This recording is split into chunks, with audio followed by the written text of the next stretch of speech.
विभूषित करानवनीर दावा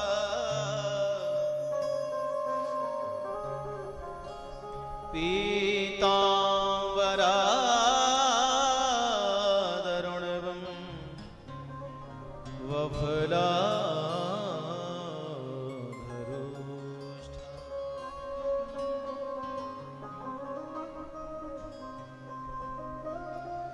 पूर्णेन्दु सुंदर मुखा दरवीन्द्र नेत्रा कृष्णात् परं किमपि तत्त्वमहं न जाने।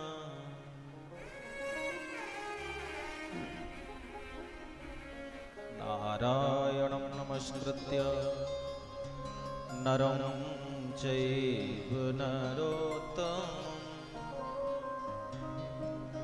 देवीं सरस्वतीं व्यासं ततो जयमुदीरये।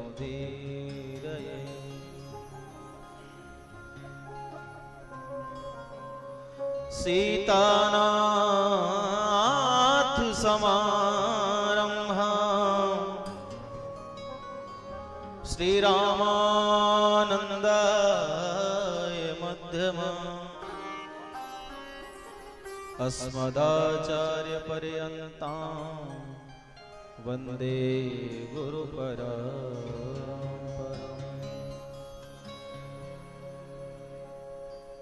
जय जय श्री राधा रमण जय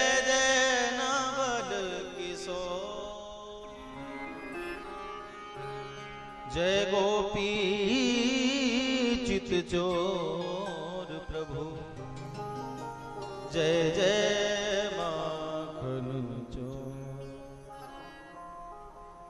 जय जय माखन चोर। बोलो वृंदावन बिहारी लाल की जय, कृष्ण कन्हैया लाल की जय। भागवत महापुराण की जय। जय जय श्री राधे जय जय श्री राधे जय जय श्री राधे श्याम।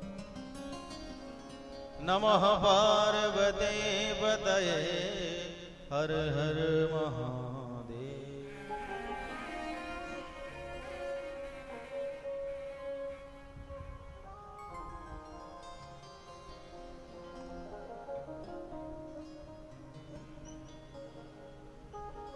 अकारण करुणा वर्णालय भक्त वांछा कल्पतरु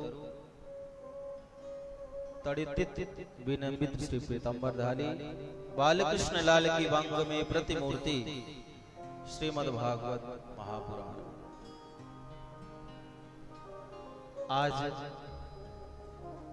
श्रीमद् भागवत कथा में हम और आप सब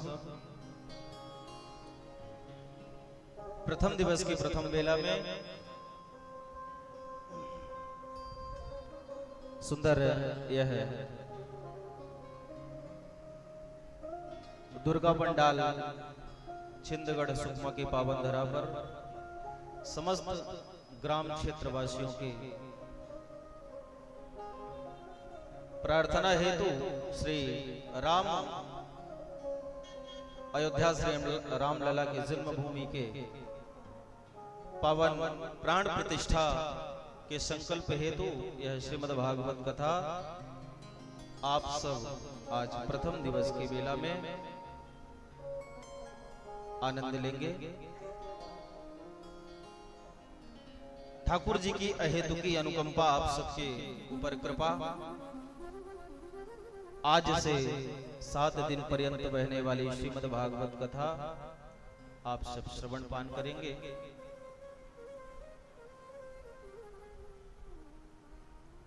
आइए कुछ क्षण ठाकुर जी का नाम स्मरण करते हुए आज के कथा और कार्यक्रम में प्रवेश पाएंगे।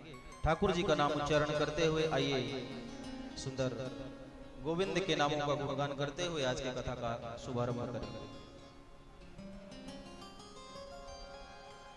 हे गोपाल राधे कृष्ण गोविंद गोविंद। सभी लोग तालियों की सेवा करते हुए हमारे साथ गाएंगे भाव के साथ। कौन कौन गाएगा जरा हाथ उठा करके बताएं। हमारे साथ गाएंगे, हमारा साथ देंगे, है ना। सभी लोग ताली की सेवा करते हुए आनंद के साथ झूमते हुए गाएंगे। क्या कहेंगे? हे गोपाल राधे कृष्ण गोविंद गोविंद। हे गोपाल राधे कृष्ण गोविंद गोविंद। हे गोपाल राधे कृष्ण गोविंद गोविंद। हे गोपाल राधे कृष्ण। भाव के साथ गाओ। हे गोपाल राधे कृष्ण गोविंद गोविंद। हे गोपाल राधे कृष्ण गोविंद गोविंद। गोविंद गोविंद राधे गोविंद गोविंद।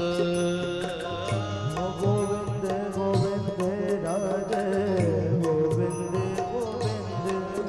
राधे गोविंद गोविंद माधव गोविंद गोविंद। राधे गोविंद गोविंदी माधवी गोविंदी गोविंद। राधे गोविंद गोविंद राधे गोविंद गोविंद। राधे गोविंदी गोविंद राधे गोविंदी गोविंद। हे गोपाल राधे कृष्ण गोविंद गोविंद। हे गोपाल राधे कृष्ण गोविंद गोविंद। हे गोपाल राधे कृष्ण गोविंद गोविंद। हे गोपाल राधे। भाव के साथ गाओ। गोविंद गोविंद।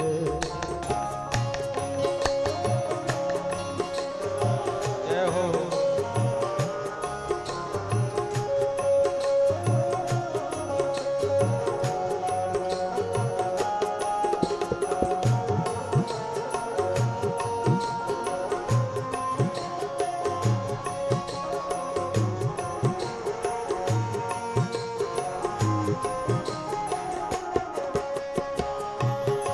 जय जय।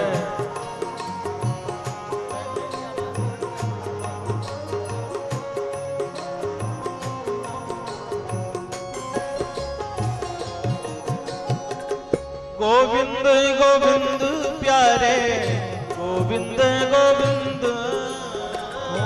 गोविंद गोविंद प्यारे गोविंद है गोविंद। राधे गोविंद गोविंद प्यारे गोविंद गोविंद। राधे गोविंद गोविंद प्यारे गोविंद गोविंद। हे गोपाल राधे कृष्ण गोविंद गोविंद।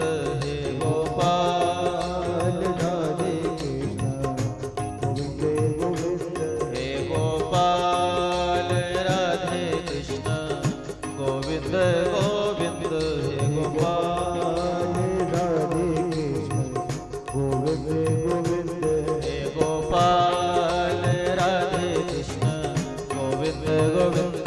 हे गोपाल राधे कृष्ण गोविंद गोविंद।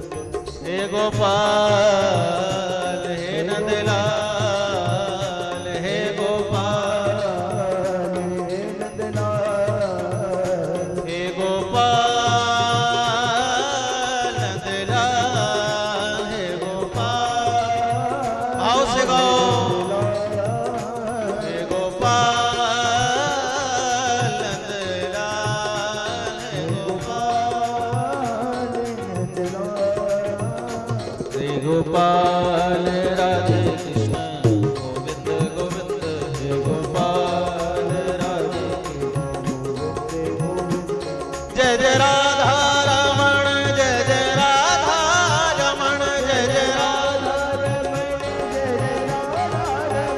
जय जय राधा रमण, जय जय राधा रमण,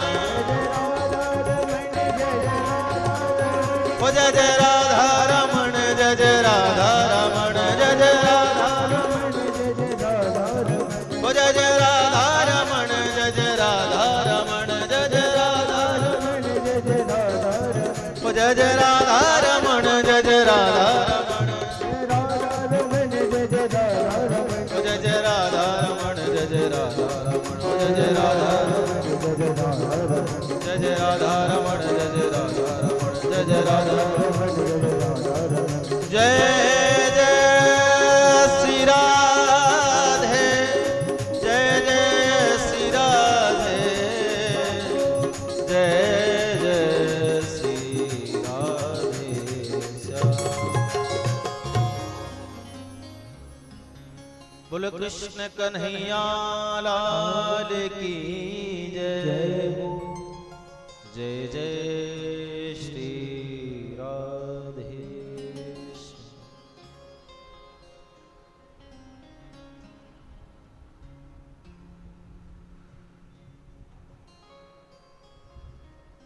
ठाकुर श्री बालकृष्ण लाल की वांगमय प्रतिमूर्ति श्रीमद् भागवत महापुराण आप सभी भक्तों का स्वागत, वंदन, अभिनंदन। आज प्रथम दिन की बेला में और हम और आप सब, अभी तो आज पहला दिन था तो विलंब हुआ, कल से समय का हम और आप विशेष ध्यान देंगे। आज थोड़ा शोभा यात्रा हुई काफी लंबी और आप सबने बढ़ चढ़ करके सहयोग शोभा यात्रा में लिया, बहुत ही आनंद आया वास्तव में। ठाकुर जी की अहेतुकी अनुकंपा आप सबके ऊपर विशेष है कि हमने सुना है कि इस ग्राम, इस क्षेत्र में यह श्रीमद् भागवत की पहली कथा, ऐसा ही पहली कथा है, तो आप सबका परम सौभाग्य है। वृंदावन अपितु हम और आप सब वृंदावन तो जरूर जाते हैं भाई। रुपया पैसा है, गाड़ी भाड़ा है, ट्रेन है, बस है, इत्यादि है और आधुनिकों से हम पहुंच जाते हैं। लेकिन आप सबके भाग्य की सराहना करके हम क्या कहें, श्रीधाम वृंदावन से चल करके श्रीमद् भागवत महापुराण स्वयं आपके गृह आंगन में आ गए हैं। तो अभी हम आ रहे थे, ट्रेन में थे, तो किसी ने हमसे पूछा कि महाराज श्री आप कहाँ जा रहे हैं? तो हमने बताया कि हम छत्तीसगढ़ में कथा गाने के लिए जा रहे हैं। तो उन सज्जन ने कहा कि महाराज श्री आप तो भागवत कथा, भागवत की पोथी हमने ले रखी थी, तो उन्होंने कहा कि आप तो भागवत महापुराण को लेकर के जा रहे हैं। तो हमने कहा भैया भागवत पुराण को हम लेकर के नहीं जा रहे हैं, अभी तो भागवत पुराण हमको लेकर के जा रहे हैं पावन छत्तीसगढ़ की धरा पर। ऐसे ठाकुर जी की अहेतुकी अनुकंपा आप सबके ऊपर वृंदावन बिहारी लाल से कामना करता हूं। आप समस्त ग्राम और क्षेत्रवासियों के ऊपर ठाकुर जी की विशेष कृपा बनी रहे। सिया राम मैं सब जग जानी, करहूं प्रणाम जोर जुग पानी। इस भाव से हमारे बाईं और हमारे आचार्य श्री विद्युत वरण्य, दाहिनी और हमारे साथी संगीत के गंधर्वजन, हमारे परम आदरणीय तिवारी जी बाबूजी और समस्त देवी सज्जन भाई बुजुर्ग वृंद सभी को श्री बैठे हुए हृदय में राधा कृष्ण को मैं बारंबार प्रणाम करता हूँ। राधे राधे, जय श्री कृष्ण।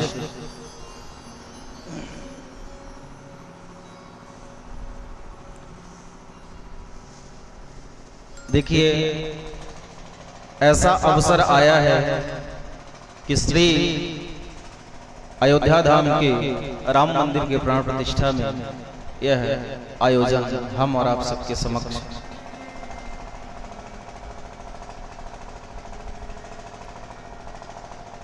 राम राज्य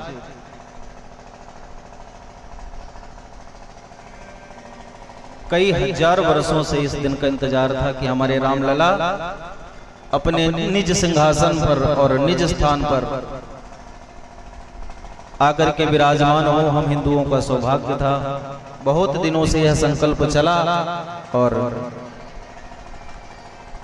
कुछ ही दिन बाद ठीक 22 तारीख को हमारे ठाकुर जी, हमारे रामचंद्र भगवान अपने आसन पर अपने अयोध्यापुरी में पुनः स्थापित होंगे। एक बार जोरदार ताली जिनने इस कार्य को करवाने का, करने का और इस में योगदान दिया है। देखिए, राम राज्य क्या है, पहले तो हम ये जानते हैं। अब ये तो भागवत कथा में प्रवेश पाने से पहले हम ये समझें कि राम राज्य क्या है।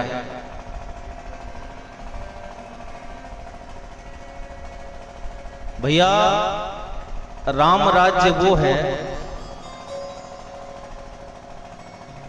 कि जहां पर मनुष्य की कौन कहे अपितु पशु पक्षियों की भी सुनी जाती थी। जब राम हमारे राजा थे तो एक वर्णन ऐसा भी आता है कि एक बार कौवे में और हंस में एक बात को लेकर के प्रतिस्पर्धा हुई। एक बड़ा पुराना वृक्ष था, भैया ध्यान से सुनना, बहुत पुराना वृक्ष था। कौवा कहता था कि यह हमारे पूर्वजों का है बाबूजी, और हंस कहता था कि यह हमारे पूर्वजों का है।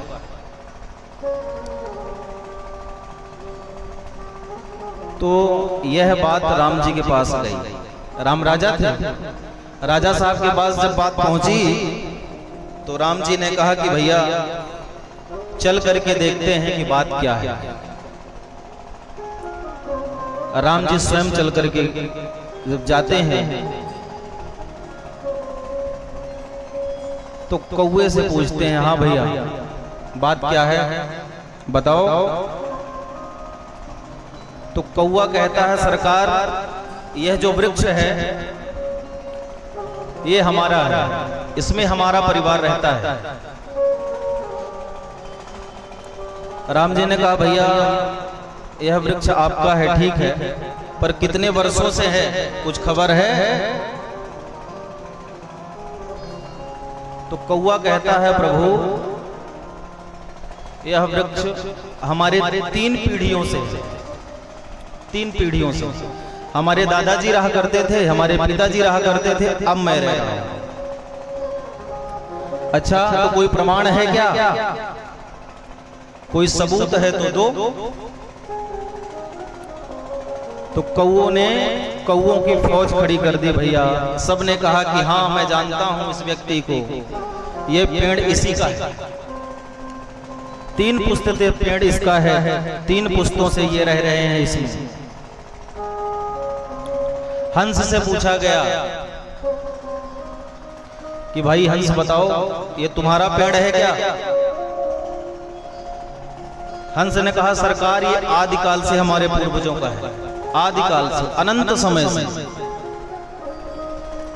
तो राम जी ने कहा, भैया ये कह रहा है हमारे 3 पीढ़ी से ये पेड़ है, और ये कह रहा है कि आदिकाल से हमारे नाम ये पेड़ है, तो ऐसा क्यों ना करा लिया जाए कि इस पेड़ का निरीक्षण करा लिया जाए। ये पेड़ है कितने वर्ष पुराना, पता चल जाएगा। तो मंत्री गणों को आदेश दिया रामचंद्र जी ने कि जाओ जाकर के देखो ये वृक्ष कितने वर्ष पुराना है, पता लगा।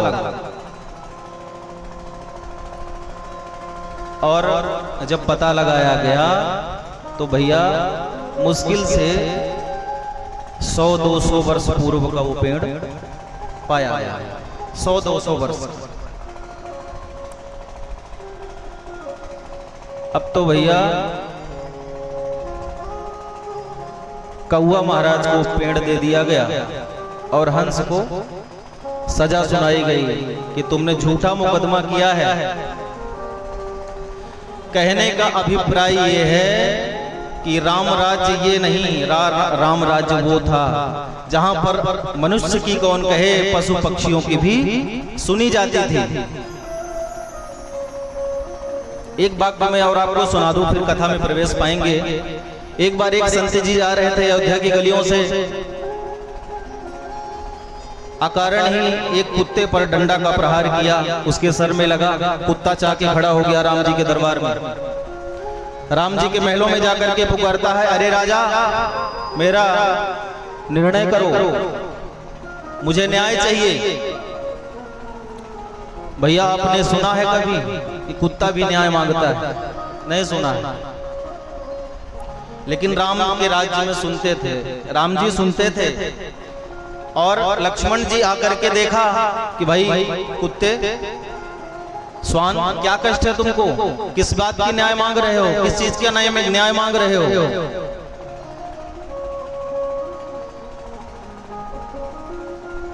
तो लक्ष्मण जी से कहता है स्वान कि जाओ अपने राजा को बुला करके लाओ, मैं आपको बात नहीं बताऊंगा, पहले अपने राजा को बुलाओ। तो भैया तुम ही चल दो राजा के पास।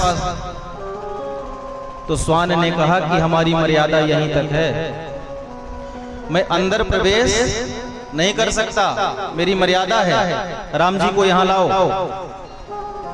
और भैया राम जी ने जब सुना तो राम जी दौड़े चले आए और आकर के राम जी ने पूछा क्यों, क्या कष्ट है भैया, क्या बात है बताओ। स्वान ने कहा प्रभु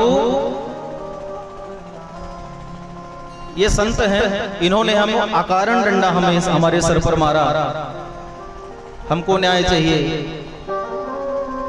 संत जी को बुला करके राम जी ने पूछा महाराज आपने इसको डंडा मारा? संत ने कहा हाँ हमने मारा। क्यों मारा? बोले सरकार मैं जा रहा था, मैं जा रहा था गली से, यह रोड के किनारे बैठा हुआ था सड़क पर और हमने भयवश इसको डंडा मारा। क्यों? क्योंकि मुझे ऐसा लगा कि कहीं मुझे काट ना ले।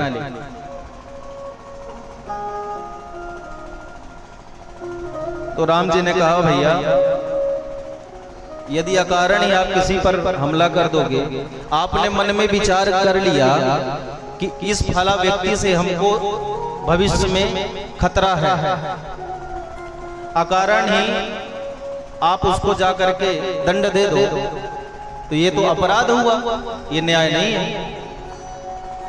आप दंड देने के अधिकारी तब तक नहीं हैं जब तक वह आप पर प्रहार ना करे। तो महात्मा जी आप अपराधी हुए कि नहीं? महात्मा जी ने कहा सरकार गलती तो हो गई। तो बोले गलती जब हो गई और आपने स्वीकारी गलती को स्वीकार कर लिया है, तो चलो इस कुत्ते से ही पूछ लेते हैं कि आपको ये कौन सी सजा देगा? बताओ भाई स्वान, महाराज जी को कौन सी सजा दे रहे हो? तो कुत्ते का जवाब सुनिएगा प्रभु। स्वान कहता है प्रभु फलाने फलाने मठ का इसको महंत बना दो, फलाने फलाने मठ का इसको महंत बना दो, गद्दी दे दो इसको। और राम जी ने ऐसा ही कहा। राजा बात कोई टाल नहीं सकता था, महंत बना दिया। लेकिन अयोध्या की सभा में हलचल सी मचने लग गई कि राजा राम वो भी बिना विचार किए देखो, यह दंड नहीं, यह तो पुरस्कार है भाई। किसी ने अपराध किया है उसको राजा महंत बना दो, गद्दी दे दो, सिंहासन पर बिठा दो, यह तो पुरस्कार है। सभा लगी, सभा में कहा गया कि भैया राजा रामचंद्र जी आप गलत किए हैं, स्वान की बात पे आकर के उसको महंत बना दिए हैं, ऐसा क्यों? बोले उन संत जी से ही पूछ लो भैया, उन्होंने क्यों बनाया है। संत जी को पुनः बुलाया गया। संत जी बोले, राम जी ने जब कहा कि भैया आप उसको महंत क्यों बना दिए, तो राम जी कहते हैं, महंत जी कहते हैं कि प्रभु फलाने फलाने मठ का कुछ दिन पहले मैं भी उसी मठ का महंत था, मैं भी उसी मठ का महंत था, और बिना विचारे मैं भी करता था, जो मन में आए मनमानी करता था, बिना विचारे मैं भी किसी को मार देता था, और संत जी भी यही कर रहे हैं। तो हमने सोचा कि इनको महंत बना देते हैं, धीरे धीरे ऐसे ये करते रहे तो जैसे दर दर मैं ठोकरे खा रहा हूं, दर दर की लाठियां खा रहा हूं, वैसे संत जी भी खाएंगे। तो बोले राम जी के दरबार में न्याय होता है, और ऐसे ही ठाकुर जी का सुंदर भव्य ठीक 22 जनवरी को ठाकुर जी की प्राण प्रतिष्ठा हो रही। हमारे राम राजा पुनः अयोध्या के राज्य को संभालेंगे, और अयोध्या ही नहीं अबे तो भारत देश को संभालेंगे। बोले रामचंद्र भगवान की जय।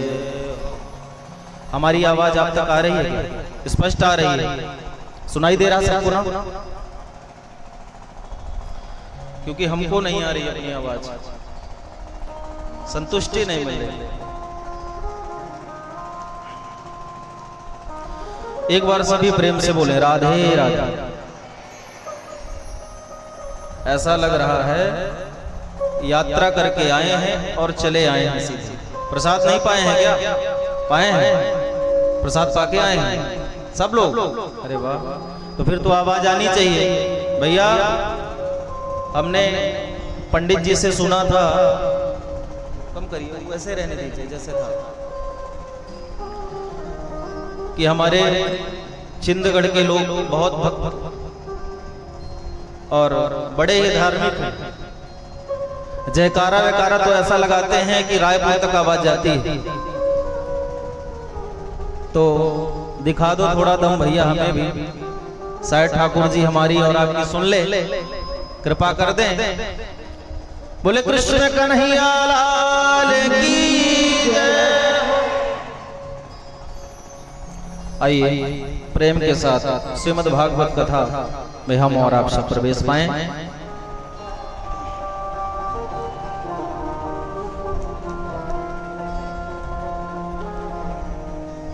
श्रीमद् भागवत कथा महात्मा के प्रथम श्लोक में हम और आप सब प्रवेश पाएंगे। सबसे पहले हम और आप ये जान लें कि महात्मा क्या है। आज हम महात्मा पर ही चर्चा करेंगे। भागवत कथा तो कल से शुरू होगी। महात्मा का मतलब क्या है? महात्मा का मतलब है महत्व, महिमा। क्या है? महिमा। कैसी भैया महिमा? बोले हमारे बगल में आकर के भारत के प्रधानमंत्री जी बैठ जाएं और हम उनको जानते नहीं, उनको हम पहचानते नहीं, तो आप क्या उनका सम्मान करेंगे? बताइए, करेंगे क्या? क्यों? क्योंकि आप उनको जानते नहीं, परिचित नहीं है। और कोई पड़ोस में आकर के कान में कहे भैया जो है आपके बगल में बैठे हैं ना, ये देश के प्रधानमंत्री जी हैं, अरे आपको आश्चर्य होगा और आप तुरंत उठेंगे और सरकार क्षमा, आपके बारे में मैं जानता नहीं था। तो क्यों?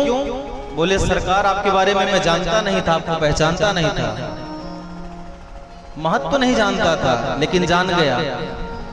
और नरेंद्र मोदी जी आकर के खुद ही कहें कि I am Narendra Modi, India का मैं प्राइम मिनिस्टर हूं, तो बहुत से लोग तो ये कहेंगे कि कोई बहरूपिया होगा, जाने दो, कहते रहते हैं ऐसे। और बहुत से तो ये कहने लगेंगे कि चढ़ा के आया होगा, इंग्लिश बोल रहा है, ऐसा होता है ना। तो भैया ये भागवत जी की महिमा कैसे है? बोलिए, पद्म पुराण से 6 अध्याय लिए गए हैं। भागवत जी अपनी महिमा स्वयं गाती, तो ये लगता कि भागवत जी अपने आप को श्रेष्ठ बता रहे हैं, सुखदेव जी भागवत को श्रेष्ठ बता रहे हैं।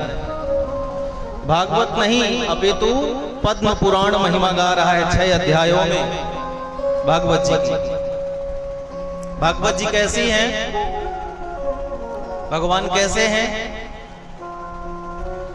बोले सच्चिदानंद रूपाय विश्वोत्पत्त्यादि है तवे तापत्र विनाशाय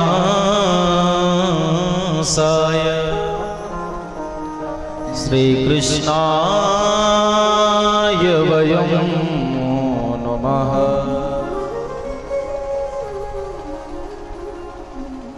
बोले भगवान कैसे हैं? बोले सच्चिदानंद, सत घन चित घन आनंद घन। और भैया सत्य का मतलब क्या हुआ? बोले सत कहिए जो बिनु से नाही। सत्य क्या है?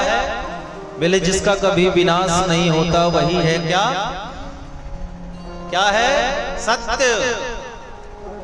जो तब था, अब है और तब भी रहेगा, वो क्या है? सत्य। चिद, 3 स्वरूपों का वर्णन है, सद, चिद और आनंद। तो सद माने आपने जाना, सद कहिए जो विनशे नहीं, जिसका कभी विनाश नहीं होता, जिसका कभी अंत नहीं होता। और चिद माने होता है भैया प्रकाश। जैसे आपको किसी पुस्तक को पढ़ना है, किसी पुस्तक को पढ़ना है, तो आपको मान लो अंधेरे कमरे में आपको बंद कर दिया जाए और पुस्तक दे दिया जाए कि महाराज आप पढ़ के सुनाओ, तो क्या आप पढ़ पाएंगे? क्यों? बोले प्रकाश चाहिए भैया, अंधेरा है। हमारे जीवन में भी इसी प्रकार अंधेरा है।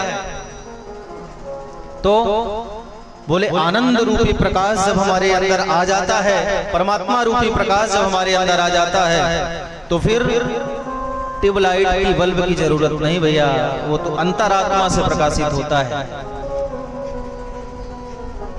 तो सद, चिद, चिद माने प्रकाश और आनंद, आनंद माने बोले जब नंद के लाला हुआ था तो गोपियां और ग्वाल क्या गा रहे थे?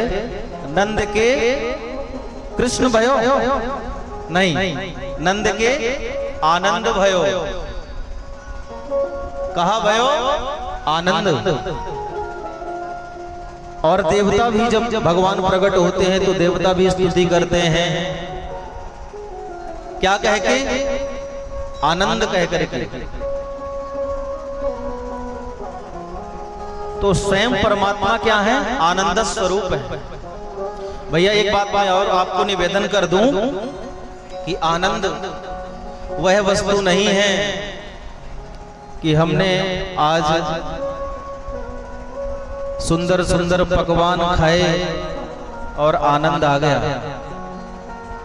डल्लभ के गद्दे पर सोए हमारे सोनी जी के यहाँ, हम सुंदर सभी हमारे ब्राह्मण सुबह सुबह आए तो कहा महाराज व्यवस्था तो बड़ी चकाचक, बहुत सुंदर व्यवस्था है, तो हम इसको आनंद कह दें तो ये आनंद नहीं है। आनंद क्यों नहीं है? क्योंकि 7 दिन बाद ये आनंद चला जाएगा। आनंद तो ये है जो आए प्रविष्ट हो जाए और कभी जाए ना, कभी ना जाए। आनंद तो स्वयं श्री कृष्ण है, हमारे ठाकुर जी बाके बिहारी। तो तीन प्रकार के नामों का स्मरण यहां पर करते हैं, सद, चिद और आनंद।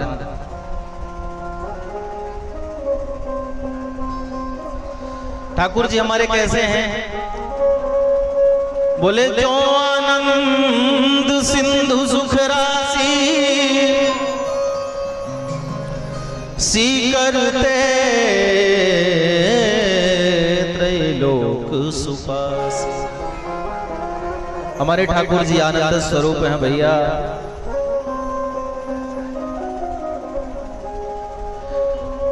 आइए हम और आप सब सुंदर नैमिषारण्य की पावन धरा पर चल करके 88,000 ऋषि विराजमान हैं, जैसे आप सब विराजमान हैं।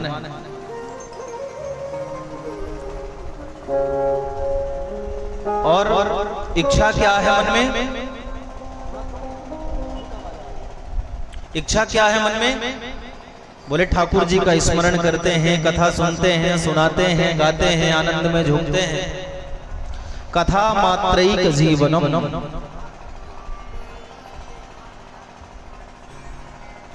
88,000 ऋषियों के मध्य 16 वर्ष ऋषि सूत जी महाराज का आगमन हुआ।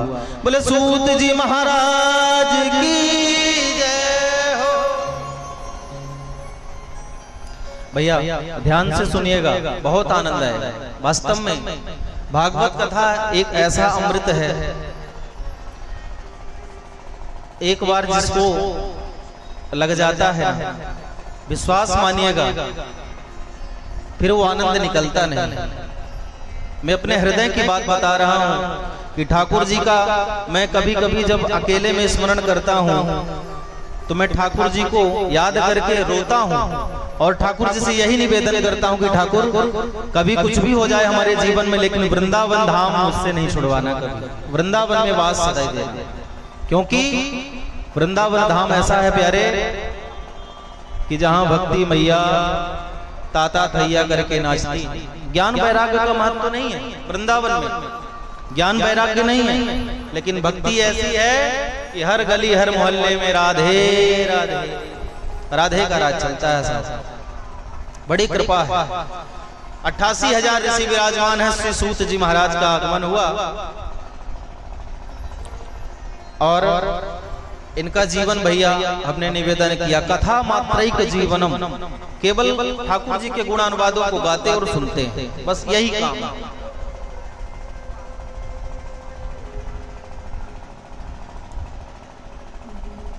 आज जैसे सूत जी का आगमन हुआ,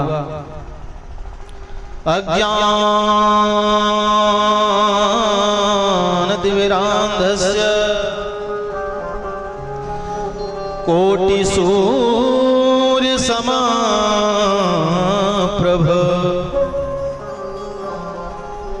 सूताक्षाहि कथा सारम मम कर्ण रसायनम। देखिए आप लोग इतनी संख्या में बैठे हैं, होंगे 100 के लगभग आप लोग होंगे अभी, लेकिन वहां पर 88,000 ऋषि बैठे थे और 88,000 ऋषि एक साथ प्रश्न करें, एक साथ 88,000 लोग बोलें तो क्या किसी के समझ में आएगा? तो प्रधान श्रोता बना दिया किसको? बोले सौनक जी महाराज को प्रधान श्रोता बना दिया और कहते हैं महाराज आप तो प्रश्न करो। और सूत जी महाराज आप कैसे हैं? बोले कोटि सूर्य समप्रभ, आप करोड़ों सूर्यों के समान हैं प्रभु। आपके ऊपर गुरुदेव भगवान की अहेतुकी कृपा है, विशेष अनुकंपा है।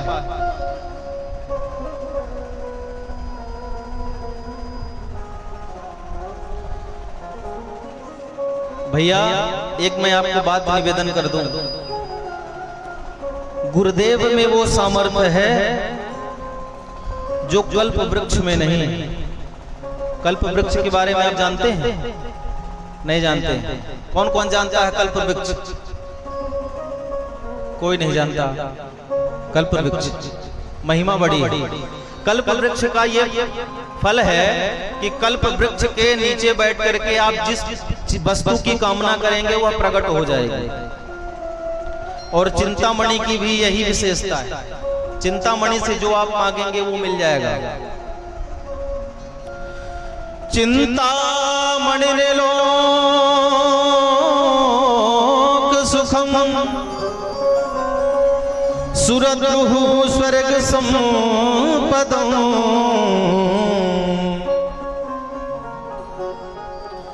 प्रयक्षति गुरु प्रेतो वैकुंठं योगी दुर्लभम्। बोले महाराज, चिंतामणि में और कल्प वृक्ष में वो सामर्थ्यता नहीं है कि वह भगवान का दर्शन करा दे। इतनी समर्थ उसमें नहीं है कि भगवान गोविंद का दर्शन करा दे।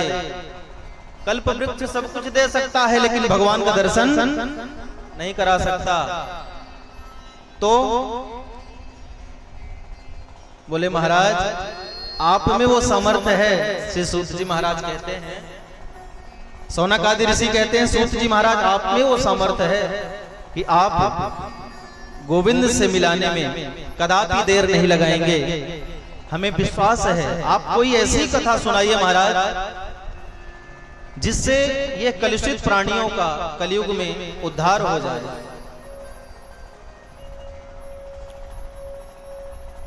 आज श्री सूत जी महाराज बड़े ही मीठी, बड़े ही मधुर भाषा और कहते हैं कि ऋषियों, संसार में यदि सबसे बड़ा डर है, संसार में सबसे बड़ा यदि डर है किसी चीज का, तो किस चीज का? बोले मृत्यु का। कोई मरना नहीं चाहता महाराज, कोई मरना नहीं चाहता। 90 वर्ष की आयु हो गई है, 100 वर्ष की आयु हो गई है और किसी से कहो कि दादाजी अब तो जाने का समय आ गया है, तो दादाजी कहते हैं महाराज अभी पोते की शादी बाकी है, करवा ले फिर जाएंगे। जाना तो है ही, जानते भी हैं कि जाना है, लेकिन जाने को तैयार नहीं है।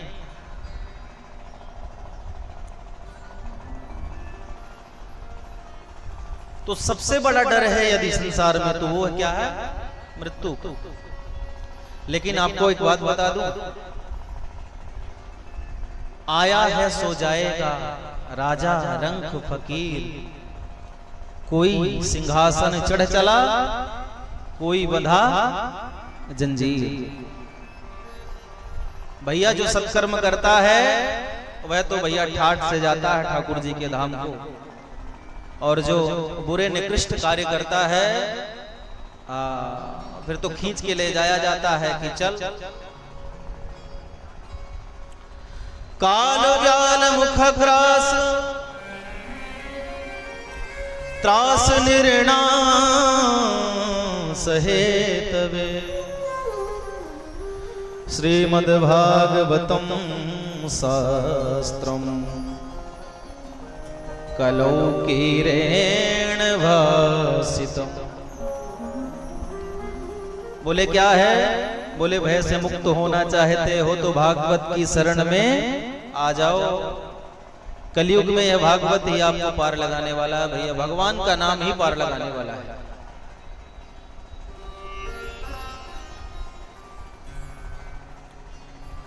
एक बार की बात है, जब राजा परीक्षित को श्राप लगा 7 दिन में मरने का, आपने कथा सुनी होगी,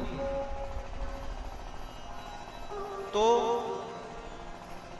देवताओं को पता चला स्वर्ग में कि सुखदेव जी महाराज भागवत कथा परीक्षित को सुना रहे हैं। तो देवताओं ने भैया देर नहीं किया। क्या किया? बोले सुधा कुंभम गृहीत्वैव देवास्तत्र समागम। देवता अमृत का कलश लेकर के पृथ्वी पर आए। अच्छा, देवता पृथ्वी पर आ गए? बोले हाँ महाराज। और अमृत का कलश लेकर के। अमृत तो महाराज बड़ी बहुमूल्य चीज है। अमृत को जो पान कर लेता है वह अमर हो जाता है। तो बोले ऐसी क्या जरूरत पड़ गई महाराज की अमृत लेकर के देवता धरातल पर आए? तो बोले इस समय की बात है जब राजा परीक्षित को श्राप लगा तो देवताओं ने कहा कि महाराज ये जो राजा परीक्षित को मरने का श्राप लगा है ना, हमारे पास एक बड़ी बढ़िया वस्तु है अमृत। राजा परीक्षित को आप पिला दो, राजा परीक्षित मरेंगे नहीं। और जो बदले में आप श्रीमद् भागवत कथा सुना रहे हो ना, वो हम देवताओं को सुना दो। तो सुखदेव जी को बड़ी तेज हंसी आई। बोले अरे ठगियाओ, अरे लिटोरे, बात तो तुम ऐसी करते हो कि कोई भी तुम्हारी बातों में फंस जाए। क्या कहते हैं? बोले महाराज अमृत परीक्षित को पिला दो और कथा अमृत हम देवताओं को पिला दो। सुखदेव जी कहते हैं यदि तुम श्रोता बन करके आते तो हम कथा जरूर सुनाते, लेकिन तुम सौदागर बन के आए, सौदागर बन करके आए हो। और विनिमय किस चीज से कर रहे हो?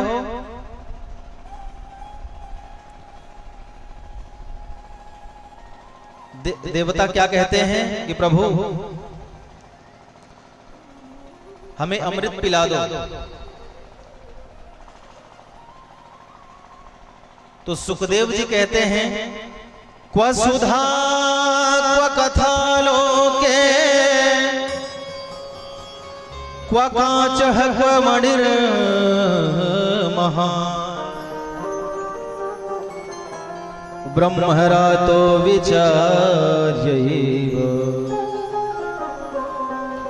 तदा देवांजहास। बोले अरे देवताओं, विनिमय बराबर की वस्तु का होता है। विनिमय अदला बदली बराबर की वस्तु का होता है। भाई हमारे पास एक स्वर्ण की अंगूठी है, उतने ही कैरेट की, उतने ही तोले की आपकी अंगूठी है। हमको अच्छी लगी तो हमने कहा कि भैया ये मुझे अच्छी लग रही है, आप हमारी अंगूठी ले लो, आप हमको अपनी वाली दे दो। बराबर की है, विनिमय हो सकता है, अदला बदली हो सकती है। लेकिन सुखदेव जी कहते हैं देवताओं, तुम ये जो अमृत लाए हो ना, ये कांच का टुकड़ा है। क्या है? कांच का टुकड़ा। और जो कथामृत मांग रहे हो ना, ये बहुमूल्य मणि है। तो सुखदेव जी महाराज ने देवताओं को डांटा है। क्या कहा कि अभास्तांस विज्ञाय न ददौ सकथामृतम् श्रीमद्भागवतीर्वार्ता सुराणामपि दुर्लभम्। फटकार करके भगाया, अरे ठगियाओं, अरे छलियाओं। एक बार तुम अपने कार्य सिद्धि के लिए दधीची मुनि के पास भी गए थे और महाराज जिंदा संत की हड्डियां मांग रहे थे ये देवता। बोले महाराज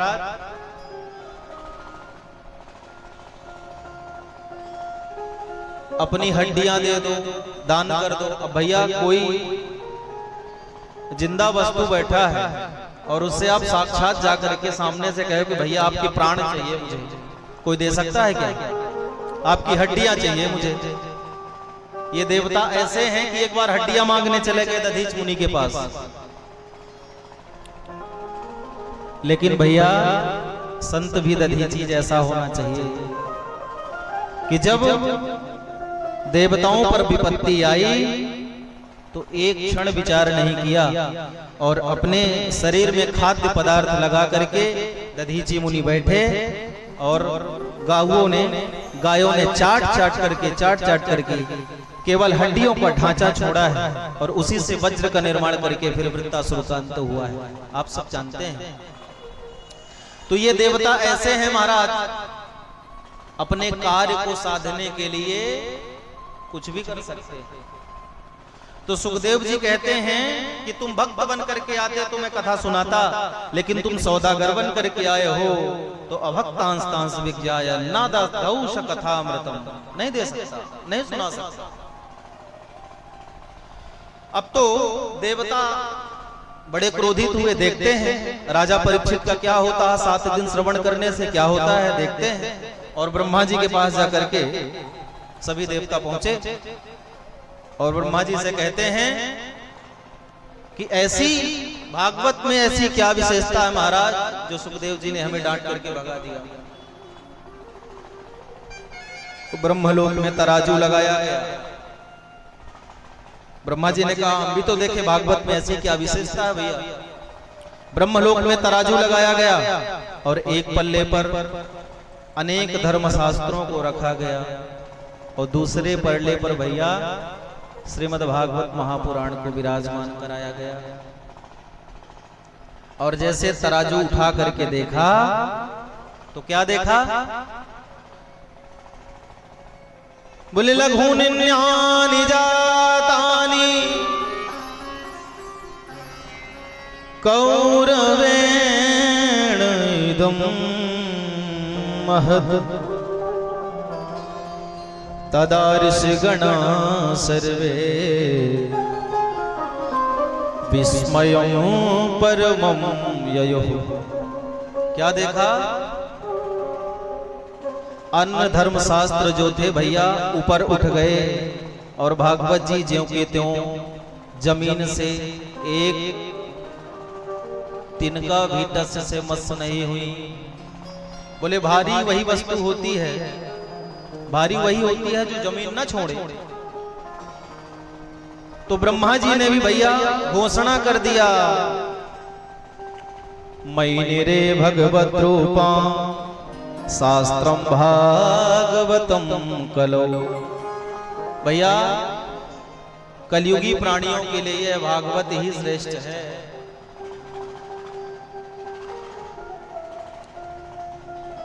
बोले महाराज ये भागवत इतनी श्रेष्ठ है? बोले हाँ। अच्छा ये भागवत इतनी श्रेष्ठ है मान लिया हम, ब्रह्मा जी ने भी माना है तो मानना तो हमको भी पड़ेगा भैया। हम ये जानना चाहते हैं कि इस भागवत का 7 दिन ही श्रवण क्यों? 8 दिन भी कर सकते थे, 9 दिन की भी हो सकती थी, 6 दिन की भी हो सकती थी, 3 दिन की भी हो सकती थी। एक हमारे आचार्य जी थे, हैं अभी भी, तो वो कहा करते थे कि महाराज यह साप्ताहिक विधि गलत बनी। बोले महाराज 7 दिन घर से दूर जाना मुश्किल है, 3 दिन की कथा होनी चाहिए, 3 दिन की। तो मैंने कहा भैया उस समय सुखदेव जी से या व्यास जी से हम मिले नहीं थे, नहीं तो हम जरूर कहते ये बात कि 3 दिन की कथा करते, क्यों साप्ताहिक कथा बनाई। तो प्रश्न पूछते हैं कि महाराज ये 7 दिन ही क्यों सुनी जाती है भागवत? तो बोले महाराज इसकी भी एक बड़ी लंबी कहानी। क्या है? एक बार सनक सनंदन सनातन सनत कुमार भ्रमण कर रहे थे। एकदा ही विशालाया चत्वार ऋषयो मना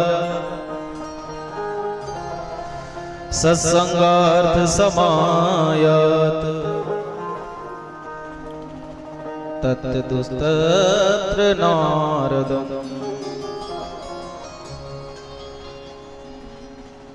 एक बार सनक सनंदन सनातन भ्रमण कर रहे थे, सामने से नारद जी को आते देखा। किसको? नारद जी को। नारद जी को जैसे आते सामने से देखा, नारद जी का मुख लटका हुआ था, बड़ा कुमिलाया सा था मुख। और सनक सनंदन सनातन संत कुमार चारों भाइयों ने जब नारद जी का मुख देखा तो रहा नहीं गया और पूछ लिया, क्या? बोले कथम ब्रह्मण दीन मुखः कुतश्चिंता तुरो भवान् त्वरितं गम्यते कुत्र कुतश्च गमनं तव। अरे नारद जी महाराज, आपका मुख लटका हुआ क्यों है? कहां से भागे भागे आ रहे हो? कहां जा रहे हो? आप जैसे संतों का यदि मुख ऐसे लटका हुआ रहेगा तो हम प्राणियों का क्या होगा? आप तो सदैव प्रसन्न रहने वाले हैं, ठाकुर के गुणानुवादों को गाते रहते हैं, सदैव चित्त आपका प्रसन्न रहता है, तो आपका मुख लटका हुआ क्यों है? सनकादियों ने पूछा, नोतिदम बध कारणम, अपने दुख का कारण बताएं, आपका मुख लटका हुआ क्यों? और भैया, संतों का धन क्या है? बोले हरेर नाम, ठाकुर जी का नाम। क्या? 24 घंटा नारद जी क्या करते हैं? नारायण नारायण नारायण श्रीमन्नारायण। नारद जी का कार्य क्या है? बोले नारायण नारायण नारायण। अहरनिश नारायण के गुणानुवादों को गाते हैं नारद जी। और जब सनकादियों ने ऐसा प्रश्न किया तो नारद जी ने कहा, प्रभु भैया क्या बताऊं, मैं बड़ा परेशान हूं। क्या परेशानी है भैया? बोले पुष्करम च प्रयागम च काशीं गोदावरीं तथा हरिक्षेत्रम कुरुक्षेत्रम श्रीरंगम सेतुबंधनम। भैया मैं पुष्कर गया, प्रयागराज इलाहाबाद गया, काशी गया, श्रीरंगम सेतुबंधनम, मैं पूरी पृथ्वी का भ्रमण करके आ रहा हूं, मुझे महाराज शांति नहीं मिल रही। क्यों? बोले संतों के पास गया मैं, कि संतों के साथ जाता हूं, देखता हूं संतों का क्या स्वभाव है, संत कैसे रहते हैं, संतों का क्या परिवेश है। तो बोले महाराज संत की परिभाषा बदल गई, संत की परिभाषा ही बदल गई। कैसे? बोले पहले जितना विरक्त संत हुआ करता था उतनी ख्याति प्राप्त होती थी, उतना ही बड़ा संत माना जाता था, उतना ही विरक्त होता था। आज भैया जितने फॉर्च्यूनर हैं, जितने आश्रम है, उतना ही बड़ा संत माना जाता है कि नहीं? सत्य बात है, कलयुग की बात है ये। महाराज 4 गाड़ी आगे 4 गाड़ी पीछे, 4 बंगला, एक यहाँ एक रायपुर में, एक अन्यत्र कहीं। सबसे बड़े संत बोले महाराज बड़े तपस्वी, बड़े साधु। पहले जितना तपस्वी हुआ करते थे उतने सिद्ध माने जाते थे, आज जितने ढोंगी हो गए हैं उतने सिद्ध माने जाते हैं। सत्य बता रहे हैं।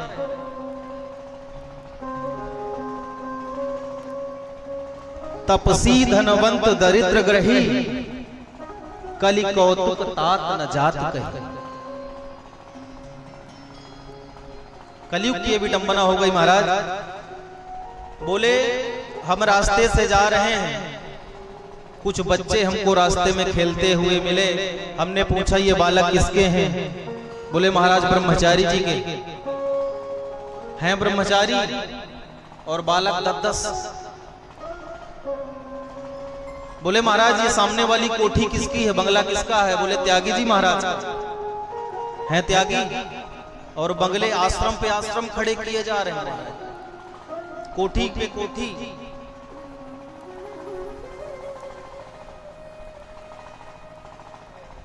संत की ये परिभाषा हो गई महाराज। मैं बड़ा दुखी हो गया हूं इस संसार से, क्या करूं?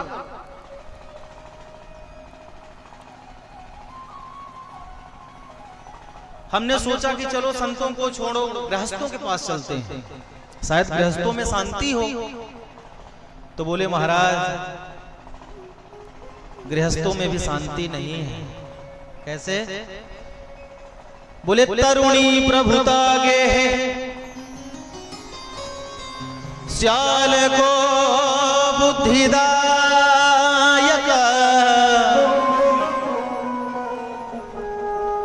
कन्या विक्रयणो लोभ, दंपति नाम चकल कनम। बोले गृहस्थों के पास गया तो हमने क्या देखा? बोले महाराज तरुणी प्रभुता के है, विवाह करके 1 महीने भी नहीं हुए कि सासू माँ की कमर की चाबी बहुरानी के कमर में घुस जाती है। बोले अब तो बूढ़ी हो गई हो मैया, अब तो दिखना भी कम हो गया है, बुद्धि तुम्हारी कुंठित हो गई है, अब ऐसा करो चाबी हमें दे दो। आते ही सासा, एक बात मैं आपको निवेदन कर दूं, पहले की बहुएं सोचती थी, सास सोचती थी कि बहू न जाने भगवान कैसी मिलेगी। पहले सास सोचती थी कि न जाने भगवान बहू कैसी मिलेगी, और आज बोले बहू ये सोचती है कि महाराज ये सास कैसे मिलेगी। बड़ी विडंबना। तरुणी प्रभुता गे है, नई बहुओं का चलावा। अच्छा जब ये भागवत लिखी गई थी तो व्यास जी जानते सब थे कि कलयुग में होने वाला क्या है, सब जानते थे। लिख दिया तरुणी प्रभुता गे है, और बोले श्याल को बुद्धिदायक। बोले घर में कोई कार्यक्रम होगा तो सलाह किससे ली जाएगी? बोले साले साहब को बुला लो, साले साहब जो कह देंगे सो फाइनल। बड़े बुजुर्ग आपके घर में हैं, भाई हैं, पिताजी हैं, माँ जी हैं, दादाजी हैं, लेकिन उससे सलाह न लेकर के साले साहब से सलाह ली जा रही है। और मैं एक बात और निवेदन कर दूं, जिसने साले की सलाह ली है, जिसने भी ली है, किसी काम के नहीं बचे। हम ये इसके विरोधी हम कदापि नहीं है कि साले से सलाह न ली जाए। नहीं, यदि आपके साले साहब शिक्षित हैं, सलाह देने योग्य हैं तो लीजिए, लेकिन घर के बुजुर्गों की भी सलाह बहुत जरूरी है। तरुणी प्रभुता गे है, श्याल को बुद्धि दायक।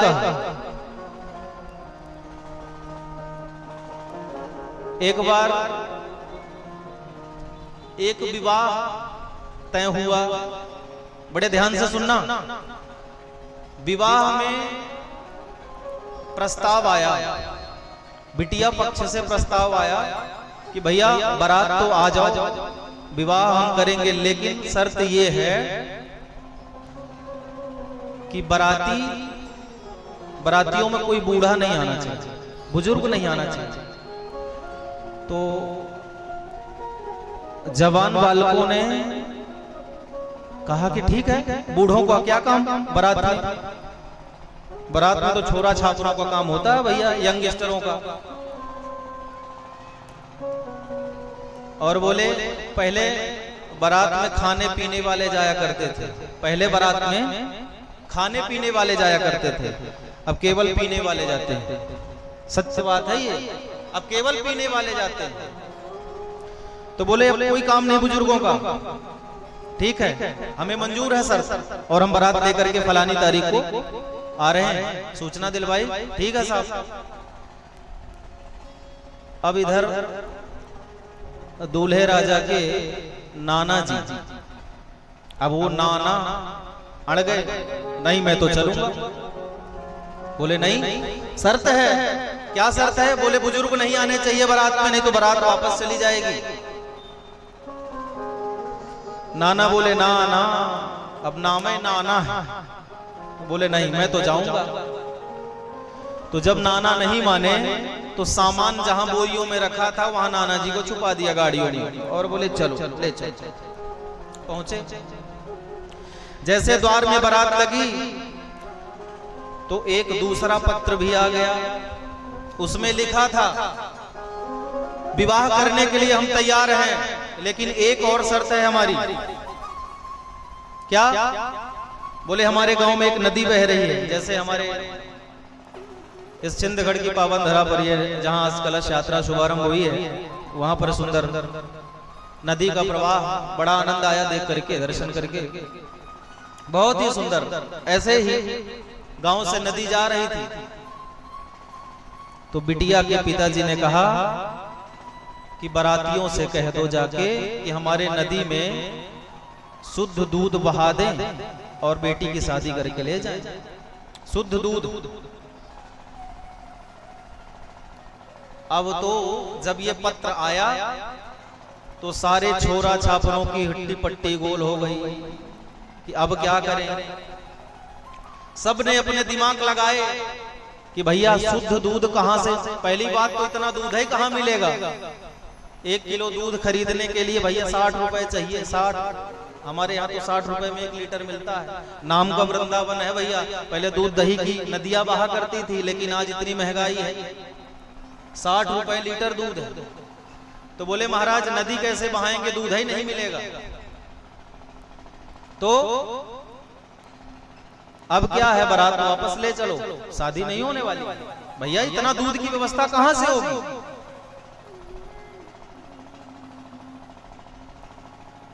अब जब बारात लौटने लगी तो किसी ने कहा कि नाना जी को क्यों मारे डाल रहे हो भैया। अब बारात जब लौट ही रही है तो नाना जी को बाहर निकाल लो, बेचारा सामान में पैक है। नाना जी को जब बाहर निकाला गया तो नाना जी ने कहा कि क्यों भाई विवाह हो गया। बोले नहीं विवाह होना ही नहीं है। क्यों? बोले ऐसी ऐसी शर्त है। कह रहे हैं शुद्ध, हमारी नदी से शुद्ध दूध बहाओ। अब महाराज दूध, इतनी दूध की व्यवस्था तो है। तो बोले पत्र आया है क्या। बोले पत्र आया है। बोले पत्र मुझे दिखाओ। और पत्र जैसे नाना जी ने देखा और पत्र पलटा करके देखा, उसमें पीछे कलम लेकर के लिख दिया क्या। अच्छा क्या लिखा होगा, आप भी थोड़ा दिमाग लगाएं, आप भी बुजुर्ग बैठे हैं। क्या लिखा होगा दादाजी ने, नाना जी ने। नाना जी ने लिखा कि भैया बिटिया पक्ष से निवेदन है, शुद्ध दूध की व्यवस्था हो गई है, नदी का पानी आप खाली करा दो, दूध हम बहा देंगे। क्या? नदी का पानी तुम खाली करा दो, दूध हम बहा देंगे। तो नदी का पानी खाली होगा और न दूध बहेगा। और जब यह पत्र बिटिया के बाप के पास गया, पिताजी ने कहा कि जा करके देखो कोई ना कोई बुजुर्ग जरूर है बारात में।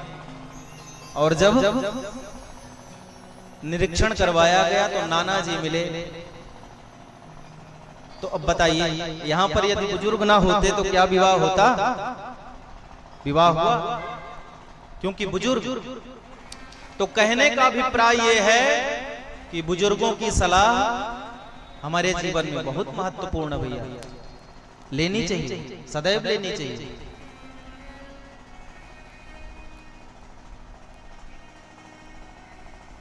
एक बार स्मरण आ रहा, सुनाई दो। अभी तो समय बड़ा 5 बज गए हैं और समय भी लेट कथा शुरू हुई तो अच्छा ये बताइए कि मान लीजिए आज कथा थोड़ी लेट तक चले तो कौन कौन बैठेगा? हाथ उठा करके बताइएगा, सच्ची सच्ची सब बैठेंगे? क्या बात है, एक बार अपने लिए जोरदार ताली बजाइए। वाह, बोले वृंदावन बिहारी लाल की जय हो। महाराज, एक बुजुर्ग थे, ट्रेन में सफर कर रहे थे, यात्रा कर रहे थे, तो कुछ लड़के बैठे थे। लड़के, अब गौर से सुनिएगा, कौन बैठे थे? लड़के। लड़के जिनका काम ही लड़के, लड़के 5 लड़के बैठे थे। उनको शरारत सूझी कि अकेला बाबा है, चलो इससे आनंद लिया जाए। क्या किया जाए? बोले ट्रेन का जंजीर खींच दो। क्या करो? ट्रेन की जंजीर खींच दो। बोले भैया साफ साफ लिखा है 500 रुपए जुर्माना, या दोनों हो सकता है, जेल और जुर्माना। बोले ठीक है, 500 रुपए जुर्माना है तो कोई बात नहीं, 5 लोग हैं, 100 रुपए कन्वर्ट करो और डालो जेब में, और यदि टीटी आएगा, पुलिस आएगा तो उसको दे देंगे। आनंद ले रहे हैं, आनंद लेते हैं। अब सबों ने 500 रुपए इकट्ठा किया, एक की जेब में डाल दिया और जंजीर को खींच दिया। और पुलिस वाले आए तो भैया जंजीर खींचा किसने? तो उनने कहा कि इस बाबा ने खींचा है। अब बाबा अकेला, अब बाबा ये कहे कि महाराज हमने जंजीर नहीं खींचा है, तो मानेगा कौन? क्योंकि 5 कह रहे हैं कि बाबा ने खींचा है और छठवा कोई था नहीं। तो बाबा ने कहा सरकार जंजीर खींच दिया हमने। खींचा? क्यों खींचे? बोले सरकार क्या बताऊं, ये बच्चे जो हैं, ये लड़के जो हैं, ये हमें बहुत परेशान किए, बहुत परेशान। क्या किए? बोले हमारे पास महाराज 500 रुपए था, इनने छीन लिया हमसे, और ये देखिए फलाने वाले की पीली शर्ट वाले के जेब में ऊपर ही 500 डले हुए, अभी हमसे छीन लिया इन्होंने। अब देखिए, और विश्वास नहीं है तो जेब चेक कर लीजिए, 500 ना मिले तो फिर गलती मेरी। भाई मरता क्या ना करता, हमने जंजीर खींच दी। अच्छा, जब उस व्यक्ति की जेब चेक की गई तो 500 रुपए मिले। कितने? 500। अब बाबा ने तो देखा था कि 500 रुपए रख रहे हैं, ये बताया उन्होंने। अब तो भैया पुलिस वाले 5 लड़कों को घसीटते हुए लेकर के जा रहे हैं, और लड़के टेढ़ी निगाह से बाबा को देख रहे हैं, कह रहे हैं तू बाहर मिल कभी, फिर बताता हूं तुझे। तो बाबा कहता है बूढ़ी पकी पकी दाढ़ियों में हाथ घुमा करके कि बेटा हम भी कभी लड़के थे, बाबा ऐसे ही नहीं बन गए हैं। कहने का अभिप्राय क्या है? बुजुर्ग, आज स्थिति ये है कि जब तक बुजुर्ग युवान हैं, जवान हैं, कार्य करने योग्य हैं, तब तक तो बाबूजी, माताजी, आहा, जब तक पेंशन आ रही है तब तक माताजी, वाह हमारी सासू, वाह। दुनिया में कोई माँ नहीं है इस तरह। और जिस दिन माताजी की पेंशन या फिर शरीर में कोई बीमारी हो गई तो माताजी के खटिया या तो वृद्धाश्रम में टंगेगी या तो फिर घर के बाहर, कि माताजी भीतर नहीं रही, बड़ी बदबू आती है शरीर से। ये स्थिति है। एक बार भोपाल में हम कथा कर रहे थे वृद्धाश्रम में, एक अपना घर करके वृद्धाश्रम है भोपाल में, वहां प्रतिवर्ष कथा होती है हमारी। तो वहां पर वृद्धाश्रम में एक बुजुर्ग माताजी एक्सपायर हो गई, खत्म हो गई, शरीर शांत हुआ उनका। तो उनके एक बेटा और एक बेटी थी।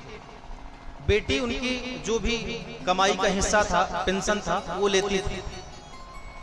अब ये विडंबना सरकार की, बेटा भी आया मृत्यु, जब पता चला कि माँ चल बसी, तो बेटा भी आया, लेकिन कहता क्या है कि मैं अग्निदाह संस्कार नहीं करूंगा, जिसको कमाई देती है वही करे, ये विडंबना है।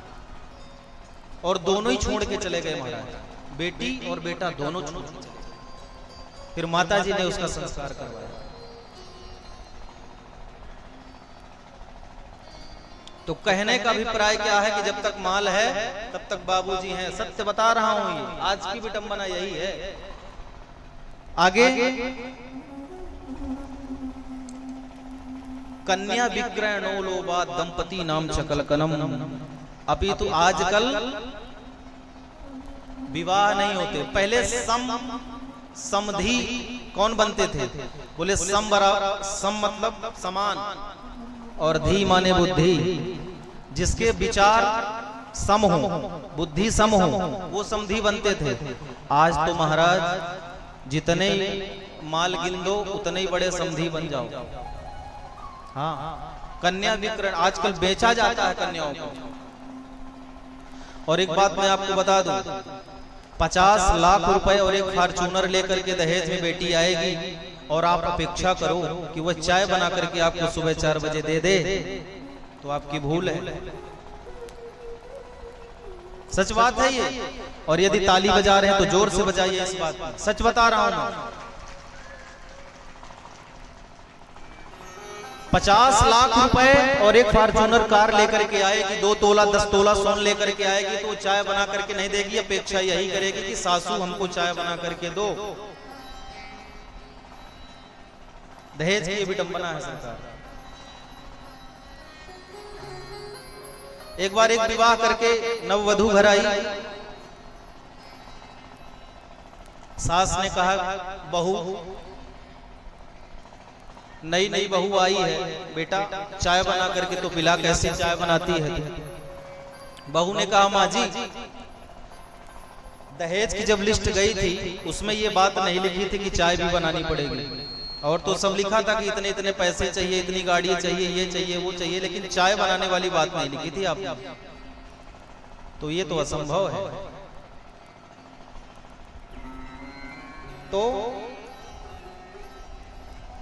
भैया बुजुर्गों की सलाह, तरुणी प्रभुता के हे श्यालको बुद्धिदायक, कन्या विक्रय नो लोभा दंपति नाम चकलकनम। जब ऐसे विवाह होते हैं तो बोले आए दिन लड़ाई झगड़े होते।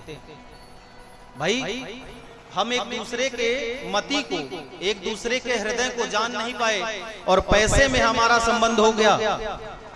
विवाह हमारा, भैया आए शादी के लिए, अरे वो हमारे फलाने अभी 4 दिन पहले आए थे संबंध वाले, 15 लाख और एक गाड़ी दे रहे थे, हमने मना कर दिया, अभी तो बालक अभी शादी करने के योग्य नहीं है। अब कहना क्या चाहते हैं वो? कहने का यही मतलब है कि 15 लाख दे रहे थे, गाड़ी दे रहे थे, तो हमने शादी नहीं की है, अब तुम 20 लाख दो तो शादी हो। तो बोले महाराज इतना मैं दुखी हो गया इस संसार से। संतों के पास गया, संतों की भी हमने देखी, गृहस्थों के पास गया, गृहस्थों में भी यही विडंबना है महाराज। दंपति नाम चकलकनम, लड़ते रहते हैं अनायास, छोटी छोटी बातों में क्लेश। तो बोले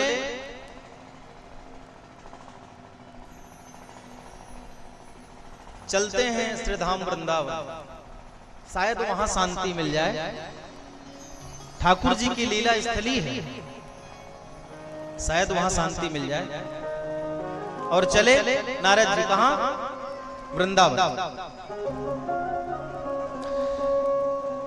यमुना तटमात्पन्नो यत्र लीला हरेत पुरा। ठाकुर जी जहां हमारे रमण करते हैं अपने सुंदर बिन पादुका के, हमारे ठाकुर जी जिस रेतियों पर, जिस बालुकों पर हमारे ठाकुर जी रमण करते हैं, विहरण करते हैं, विचरण करते थे, ऐसे साक्षात गोविंद का धाम श्रीधाम वृंदावन, भगवान का साक्षात हृदय है, ऐसे वृंदावन धाम चलते हैं। और नारद जी पहुंच गए,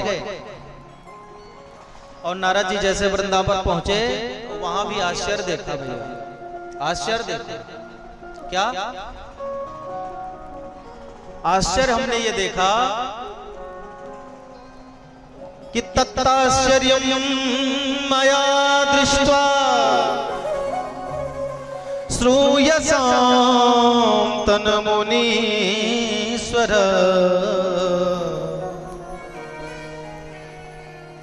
एका तु तरुणी तत्र निसम्खिन्नमानसा।